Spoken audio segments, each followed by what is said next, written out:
I'm Scott L. Miller. This is my life living in León, Nicaragua. As an expat, I talk to a lot of y'all who have a lot of concerns about moving to a new country or what it's like to live abroad and all the things that go along with being an expat. And I'm going to talk today a little bit about the importance of flexibility, and something that I think that people overlook an awful lot is both the value and importance of being flexible and just how flexible you likely are to be. There's a lot of emotional ties that make us feel like our decisions in expatry is very concrete, and that is not at all how it is. But the more that you plan for flexibility, the more that you'll be able to action it and have that flexibility. So we're going to talk about that on a beautiful Friday afternoon, right after the bump.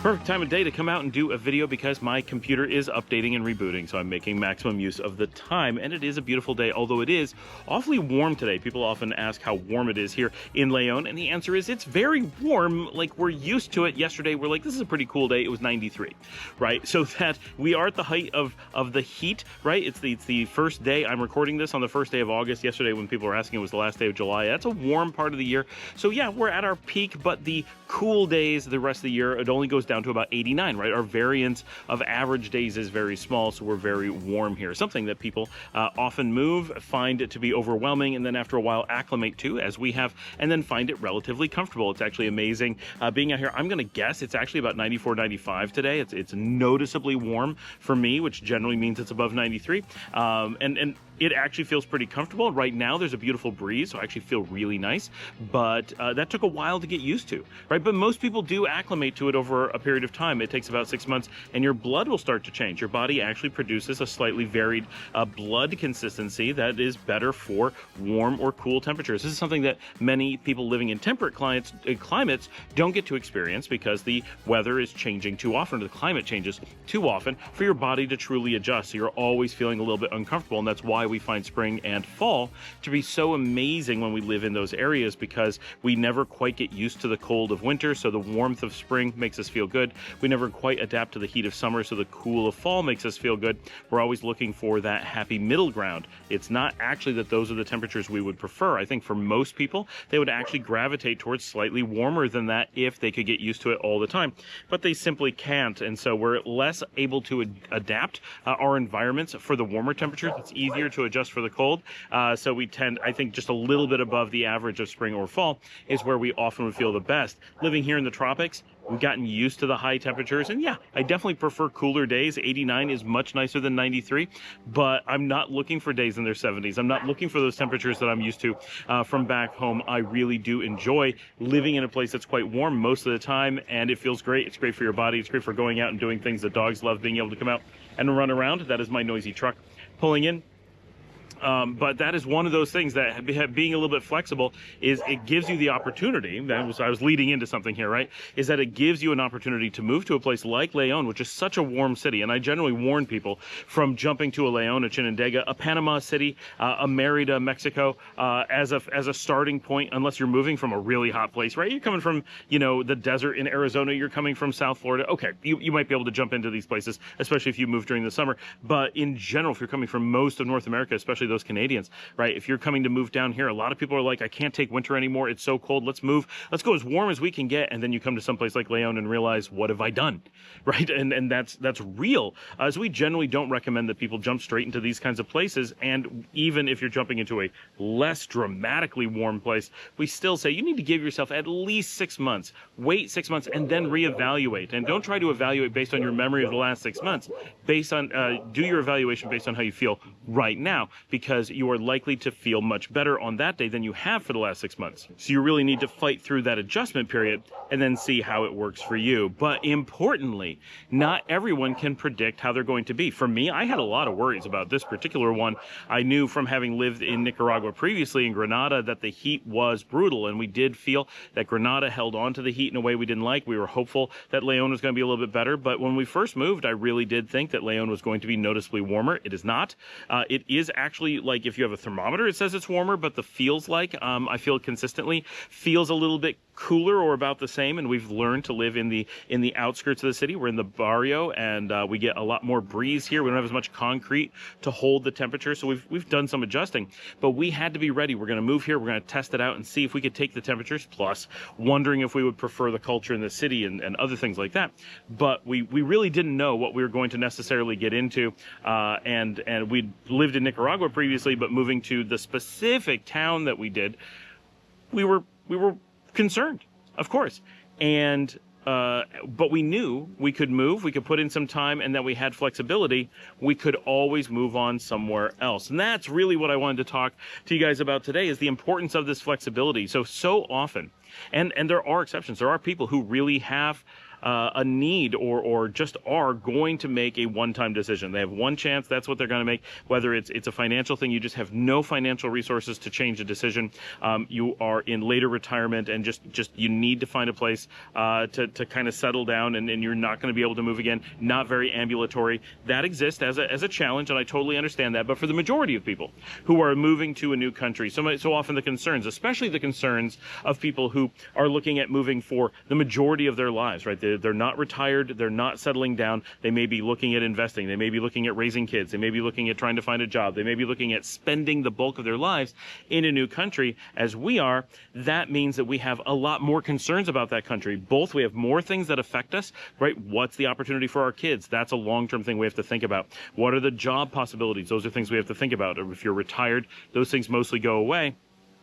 But also, we're looking at being in the country, hopefully for pushing 50 years. Well, if we're going to be here for 50 years living in the country, we have a lot of concerns of how the country could change over time. And like we said in an earlier video, right? Change is inevitable, and you can't really plan around it. So we make our best decisions for the world that we live in at the time that we're making those decisions. And we see what the future brings, whether it's some other country does some amazing thing, this country does something we don't like, the climate changes, water supply changes, cost of living changes, you name it.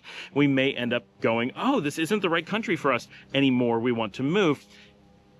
What so many people, I think, feel is that they get so tied into being afraid of change or hating change. And I understand that to some degree these things are emotional. If you dislike change, then you're not going to suddenly just like it. And that lack of flexibility is something that's just intrinsic to you. And some people are very change averse just as people, whereas some other people are very change adapting, right? It's very easy to go through life changes, at least comparatively.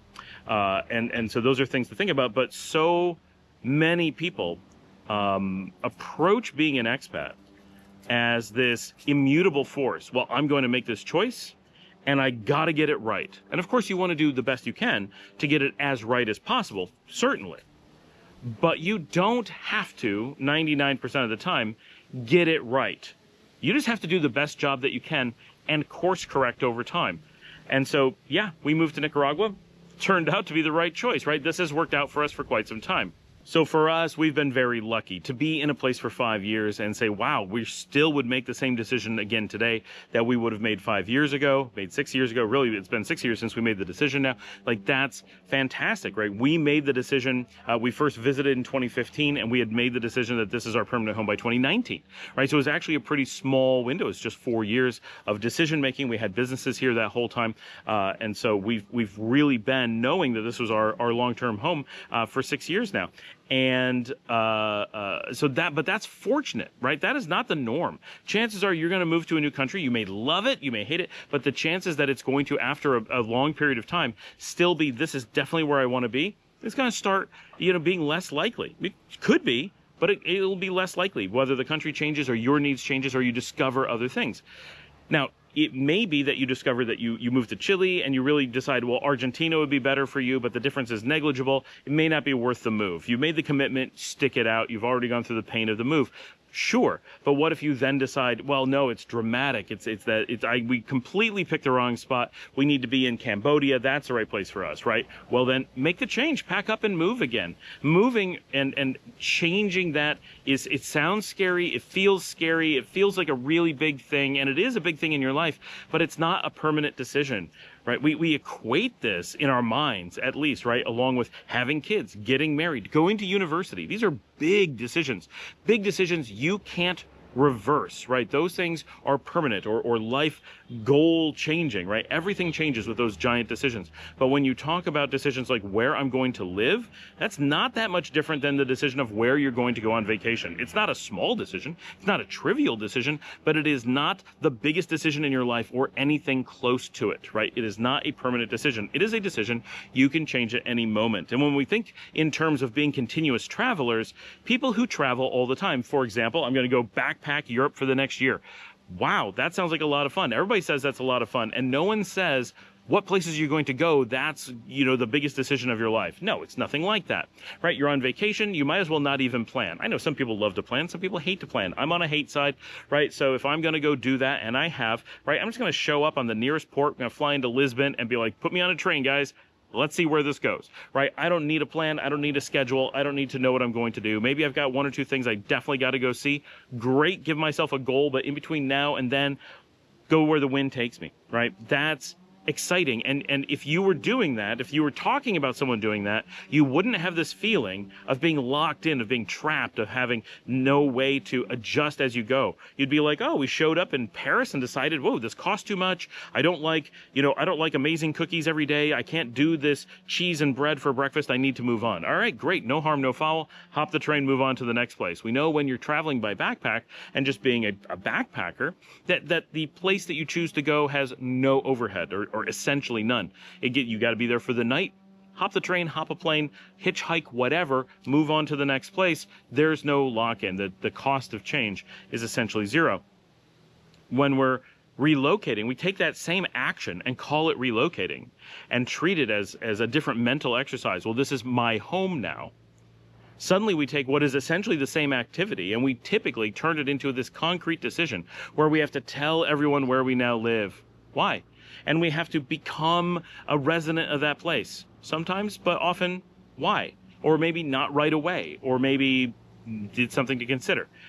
We think we make this huge commitment and we got to become part of the culture. Well, it's good to try to become part of the culture while you're there, but you can always put a stop to that and move on to another place and become part of the culture there, if that's what you want to do, right? There isn't this permanency that we imagine comes with it. And it's purely a linguistic exercise because in reality, that backpacker and me as a full-time resident of Nicaragua, we're not that different. It's just that backpacker already has all their stuff thrown in their backpack and I do not. But in both cases, if we came down to tomorrow, they said, you know what, I'm ready to move on and see the next spot. Or tomorrow I said, oh, you know what, I need to be living in Chile now.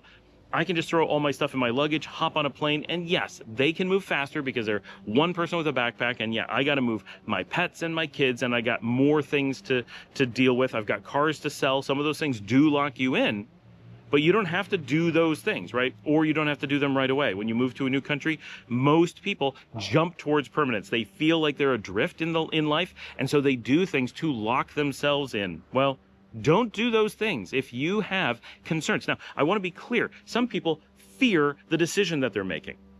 And they fear that they're making this permanent decision they can't reverse, they can't change. And so they avoid making that decision, or they delay making it, or they just feel terrible doing it. These are people who need to protect themselves and provide flexibility for themselves so that they can avoid that fear or reduce that fear. Some people fear the floundering, and then they know that the decision that they're making is fine. They don't fear the change of becoming an expat. They fear the listfulness of being an expat in a new place. And so they want to own a house and own a car and get residency paperwork and really be rooted in a place or feel rooted, right? Create a rooting for themselves. And that's fine too. Both of those are fine things to want. But it's important to understand one of them does provide you more safety. Being flexible is more protection. The more that you invest in a place, the more that you actually are exposing yourself. There can be benefits for sure, but mostly they're emotional. It's obviously beneficial sometimes to have a car. Sometimes it's beneficial to have a house that you can modify as you want. Not saying that it isn't, but from purely a protection standpoint, having fewer things that you own and more resources and more flexibility generally protects you more in life. But quite often, we get people who fear change, but also feel listless. And when they move to a new place, they are going to have this terror on one side of all the changes and all the new things, the unknown. and they're going to create risk by immediately trying to become rooted and end up undermining themselves, right? And so that's why I want to get this across, this idea that for most people, being flexible, especially when you first arrive in a country, over time, of course you want to root, right? But when you first arrive, you have this huge cone of uncertainty. And every day that you stay in a country, the cone of that uncertainty starts to close. Hopefully, just, showing you that your path forward is almost certainly a good one. But if it isn't, you want to learn that right away as well. Whatever it is, that cone of uncertainty is going to get smaller, and then you're going to be empowered. You're going to be in a good position to make decisions, right? In your first year, I don't even know if this is the country for me. Your second year, I'm pretty sure this is the country for me. I don't know if this is the city for me. Third year, this is the right city for me. I got to figure out what barrio I want to be in, and so forth. Eventually, you're like, I am ready to buy a house. I'm ready to own a car. I'm ready to make a commitment to these are going to be my neighbors. This is the life I want to live for the indefinite future. And sure, some places it's easy to buy and sell cars. Some places it's really hard. Some places it's easy to buy and sell houses. Some places it's really hard. And so sometimes doing those things, it doesn't lock you in that much. Other places, like Nicaragua, it often becomes a really big decision that you're not going to be able to resell that house possibly for decades. And so by making that decision, you are putting yourself in some kind of risk by having a property you can't just move on from. You're going to hold that property. And so you need to be sure that it's a property you want to hold.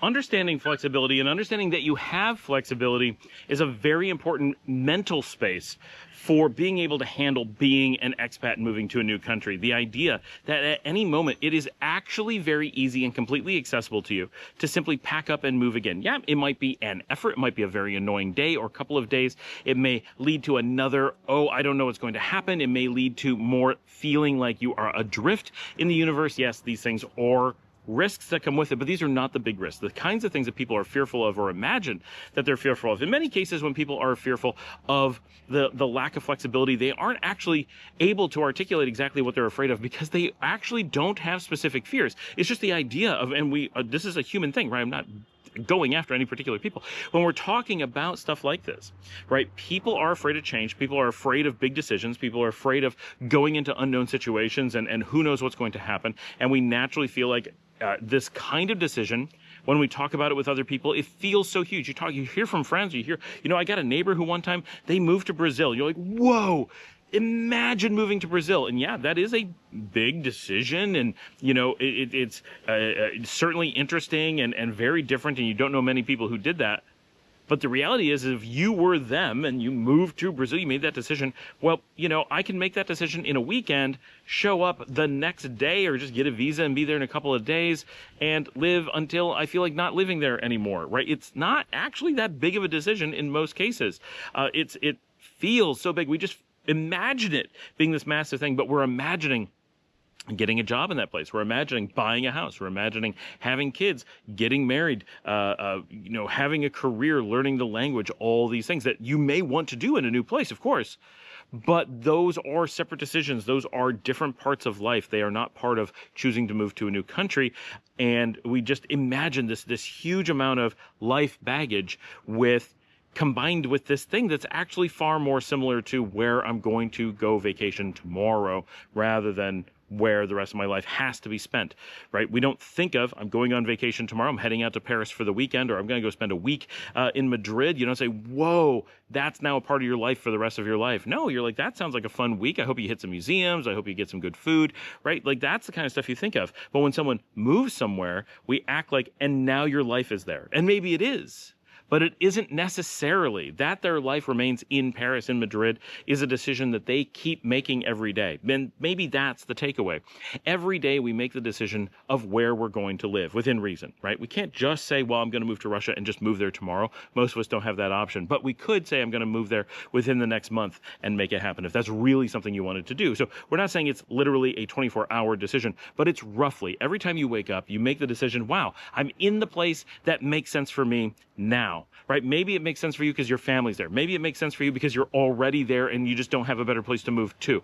Maybe it makes sense because, well, your career's there and that's what you want to do. You don't want to go through other changes. Maybe it makes sense because you've actually put in a lot of thought and this is the place you want to be. Maybe it makes sense because you don't know anywhere else and you haven't put in the effort to do the research. There are lots of reasons why the place you're in may make sense for you. And like us, we did tons of research and every day we wake up and say, this is the place for us. This still makes sense. But every day you make that choice again. You can wake up on any given day and say, this is no longer the right place for me. Whether it got bad, some other place got good, you just changed as a person, whatever. And you can, just like you made the decision to move to whatever place the first time, the second time, the third time, you can make that decision again. You don't need to feel held down. The more you have flexibility, the more you're going to feel good about it. And importantly, that's where your real safety comes in. And that was really the topic we wanted to get to. So I'm kind of dragging this one out. I know I get a lot of, flack for how much I take to get to the actual topic. But that safety that comes then is no matter what happens, right? You're worried about moving to this new place. What if? There's all these what ifs, right? There's all these, but things could change. That's what someone said in the video the other day. Well, that's true. Things can change. And that's always the case. And wherever you're living today, like you're living in Canada, what if things change? Well, what if things do change? Then you'll leave, right? Assuming they change in a negative way. If they no longer are the place that you want to have lived in, you've lived in Canada your whole life, you love Canada, Canada's working out for you, you have no interest in moving, fine. But what if things change? Okay, one, you can't plan around that. We already talked about that. But two, the one plan you can make is, well, if that does happen, then I'm going to leave. Pretty straightforward. And you have that power to do that. You can go move to Nicaragua or Brazil or Cambodia, right? So those options remain open to you, and that's what you do when things change. But if you move to one of those places, and what if things change? Well, you're in the same boat, right? Just pack up and move on again. That ability, that mental space and the physical ability by not locking yourself in, right? If you, the more you choose to buy things, houses and cars and whatever, the harder it is to unload those things and be financially free to move on to the next place. Totally understood. And that's why we advise not doing those things until you've made some assurances to yourself that you're in the right place, that you've put in the time, you've put in the research, you've thought about it, and you've made those firm decisions. Not, I'm thinking about moving to this place, so I'm going to start by buying a house. I'm going to lock myself in and then find out if it was a good decision for me. Not the right order of things, right? That makes no sense to say, and yet that's what people often do. If you let expats simply drive off of their emotions, they are more likely to buy a house and then move than to move, learn about if they like a place, and then buy a house. Actual reality, right? So avoid those things as much as you can. Remain flexible. Flexibility is a power to protect yourself against the unknown. It's a really powerful tool, both to mentally be ready for flexibility and to physically be ready for flexibility. And when you do that, a lot of those things that people say, well, what would you do if? You say, I just pack up and move. If it really got that bad.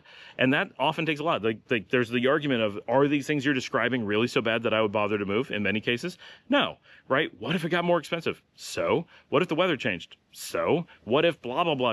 So, are those really things that I'm concerned about? In most cases, no, I'm not actually that concerned. People come up with things to be worried about that are often not really things you'd worry about. But let's assume something you would not like happened, right? Suddenly there isn't enough water and now we can't take showers. I would want to move, right? Let's just be fair. As much as I love Nicaragua, if I couldn't shower in Nicaragua, and especially if everyone else couldn't shower in Nicaragua, I'd like it a lot less, right? So let's just imagine that unshowered world, I would move. And that's just reality. Sorry to all the stinky Nicaraguans that would then occur, but at some point I'm going to leave you. I don't want to be stinky either, right? So it goes both ways. So I'm going to move to someplace that has enough water for showers, so I would make that decision at that time. But that is the answer, right? I would just move if I couldn't come up with a way to get water for enough people to not be in an unshowered zone. Not a hard scenario to come up with, right? But we feel like it must not be that easy, but it really is. In almost all cases, it truly is that easy.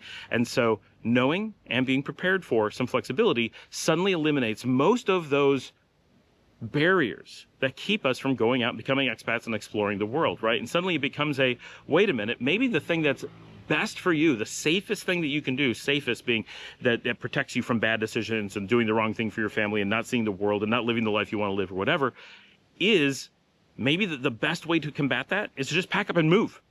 Right? Make mistakes early. In business and in IT, we often say the important thing is fail fast, right? And this is what we did when we moved to Europe. And you try your best, you make the best decisions you can, but you fail fast, and especially in software engineering. So let me give you the quick example. You've got a couple different options of how to build software, or maybe you're a big software company, you have a couple different pieces of software you want to build. You don't know which one's going to make you money, or you don't know which one's going to be the right solution. Well, in most cases, you could spend a whole bunch of time and money trying to make the right decision, but it would be faster and far more accurate to simply make all the decisions and see which one worked. That's one of those decision-making mistakes that humans make. We feel that lots and lots and lots of decision paralysis and a very heavy decision process will somehow protect us, but that's mostly emotional, actually doing things. And so how do you action that as someone who's thinking about moving abroad and really scared of not making the wrong choice? Well, move to lots of places, or assume you're going to move to lots of places pretty quickly, right? Look at Scott Moore and his wife who are up in Guatemala. What did they do? As soon as they knew they wanted to live somewhere, they packed up and they moved to the first place. They gave it a little bit of time, and as soon as they knew it wasn't exactly the right place, they liked the first place, but it wasn't quite right for them. So immediately, boom, on to the second place. Second place, okay, it went pretty quick for them. The second place, they decided to stay, right? But they did this we're just going to bounce around. That was their plan, just like my family did. We bounced around for a number of years, and as soon as we did enough decision making, we had a much better life enjoying the process of bouncing around. We got lots of experience and deep insight that trying to make a heavy distance off, hands off decision wouldn't have given us. And then when we did that, we were able to make the final decision, which ended up for us being Nicaragua, much faster than we would have been able to make it otherwise, and with a great deal greater assurance that we made the right decision. If we hadn't lived all around Europe, we'd constantly be like, but Europe must have so much to offer. And it does. But for us, what Nicaragua has to offer is better, right? We know that. We don't have this huge gnawing, but if only we knew more kind of feeling. And some of you do. Best way to combat that, go live some places, actually get it under your belt, and be able to come back and say, we've made good decisions, right? Based on gathering tons of research and making way better decisions and having tried things rather than just thinking about what it would have been like to try them. Amazing that that's how things work, but one of the advantages of coming from the software engineering world is that so often these are things that get driven home every day. And we spend a lot of time studying this kind of decision making. And so relaying that to you guys in an expat kind of context is both really interesting and I think pretty valuable. Thanks for taking the time to watch all the video. If you'd like to help support the channel, you can watch another video. This does a lot more than you think it does. You can also buy me a coffee at buymeacoffee.com/Scott Al Miller. We'll put the link on the screen. It's nice and easy. It's just like Patreon and helps make all this possible with the cameras and the software and all the things it takes to make this show. And of course, you can ask your questions down in the comments below. Check out our show notes for lots of information, including instructions on how you can send in a video of yourself asking a question. Great thing to do. Really enjoy it when people do that. And of course, tell someone about the show, share it on social media, and I will see all of you tomorrow.